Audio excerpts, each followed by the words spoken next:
నమస్కారం. నా పేరు శ్రీరామ్ శర్మ. తెలంగాణ రాష్ట్ర ప్రభుత్వం ఇప్పుడు కాంగ్రెస్ నడిపిస్తోంది. కాంగ్రెస్ పవర్లోకి వచ్చింది.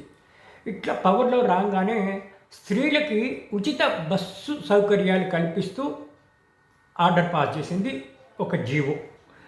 ఏమంటే ఏ స్త్రీ అయినా సరే, ఇటు 1 సంవత్సరం పాప నుంచి 99 ఏళ్ల వృద్ధ స్త్రీ బస్సు ఎక్కాలి అంటే టికెట్ కొనుక్కోక్కర్లేదు, ఉచితంగా ప్రయాణం చేయొచ్చు అని ప్రకటించి జీవో ఇష్యూ చేసింది.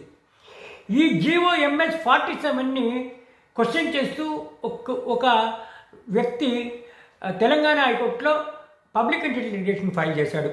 ఈ జీవో MS 47 అన్నది ప్రజా వ్యతిరేకంగా ఉంది, ఇది నిర్లక్ష్యంగా ఉంది, ఇట్లా ఆడవాళ్ళకి మాత్రమే ఈ విధంగా చేస్తున్నారు, ఇది చాలా డబ్బుతో కూడిన పని, ప్రజల డబ్బు వృధా చేస్తున్నారు, మేము పన్నుల రూపంలో కట్టింది ఉచితంగా బస్సు ఎక్కించమని చెప్పేసి బస్సు ఎక్కించడానికి స్త్రీలకి టికెట్ లేకుండా జీవో ఇవ్వడం ఏంటి, ఇది తప్పు, దీన్ని కొట్టేయండి, మగవాళ్ళతో పాటు సమానంగా స్త్రీల దగ్గర నుంచి కూడా బస్ టికెట్లు కలెక్ట్ చేసేటట్టుగా ఇట్లాంటి ఆదేశాలు ఇవ్వండి, అంతేగాని ఇట్లా నిర్లక్ష్య వైఖరితో ఒక వర్గాన్ని, ఒక స్త్రీని ఈ విధంగా వ్యత్యాసం చూపిస్తూ ఇట్లా జీవో ఇవ్వడం ఏంటి, స్త్రీలకి ఫ్రీగా బస్సు ఏంటి, స్త్రీలకు మేము మాలాగే మనుషులు కదా, వాళ్ళు కూడా మాలాగే సంపాదిస్తున్నారు కూడా, వాళ్ళు కూడా మాలాగే మా కుటుంబాలు ఉన్నాయి కదా, వాళ్ళకి ఫ్రీ ఏంటి, ఇది వ్యత్యాసంగా ఉంది, దీన్ని డిస్మిస్ చేయండి,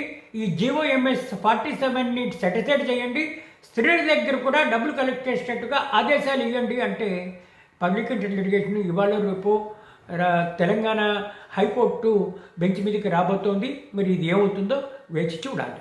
థ్యాంక్ యూ.